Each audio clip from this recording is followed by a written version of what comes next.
സാറേ. യെസ് സാറേ ഈ MVD. യെസ്, ഞങ്ങൾ തന്നെ മണൂറാഞ്ചം വണ്ടി ദുരന്തം. സാറേ നിങ്ങളുടെ ഡിപ്പാർട്ട്മെന്റിലുള്ള എടുത്തല്ലേ ശ്രീധരത്തിന്റെ പേര് ഭാര്യയെ കൊന്നത്?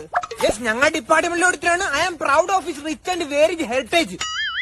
സാർ എന്നിട്ട് പ്രതികരിച്ചോ? ആര് പറഞ്ഞു പ്രതികരിച്ചില്ലെന്ന്? റൂമിന്റെ കഥ അടച്ചിരുന്ന് പ്രതികരിച്ചു, ബാത്റൂമിൽ കയറിയിരുന്ന് പ്രതികരിച്ചു, പാവപ്പെട്ടവന്റെ നെഞ്ചത്ത് കയറി വരെ പ്രതികരിച്ചു. ആരും കണ്ടില്ല. അവസാനം നാട്ടുകാരെ കൈവാങ്ങന് കയറി പറഞ്ഞപ്പോ ഡിസ്മിസിൽ ചെയ്തു. സാറേ ഈ ബുജറ്റ് വണ്ടി മോഡിഫൈ ചെയ്തവനെ സാറുമാരില്ലാത്ത പ്രശ്നങ്ങളെല്ലാം ഇവിടെ ഉണ്ടാക്കിയല്ലോ. മോഡിഫിക്കേഷൻ എന്ന് കേട്ടോ തിളക്കണം ചോറും ഞങ്ങളുടെ ഞരമ്പുകളിൽ. നിങ്ങൾക്ക് ആരെങ്കിലും കൊല്ലണോ? ഒരു വിഷയമില്ല. നിങ്ങൾക്ക് ആരെങ്കിലും പീഡിപ്പിക്കണോ? ഒരു പ്രശ്നമില്ല, പോയി പീഡിപ്പിക്കില്ല. പക്ഷെ വണ്ടിയിലെ സ്റ്റിക്ക് അടിച്ചിട്ട് അണപ്പെല്ലാം തെറിപ്പിക്കും. സാറേ എന്നിട്ട് എന്ത് ചെയ്തു സാറേ? പ്രതികരിച്ചു ഞങ്ങൾ, വലിച്ചഴിച്ചു പോലീസുകാരെ വിളിച്ചിട്ട്. ഇനി അവന്മാർക്കെതിരെ രാജ്യദ്രോഹ കുറ്റം ചുമത്തണം, എന്നിട്ട് തൂക്കിക്കൊല്ലണം. ആനന്ദം, പരമാനന്ദം.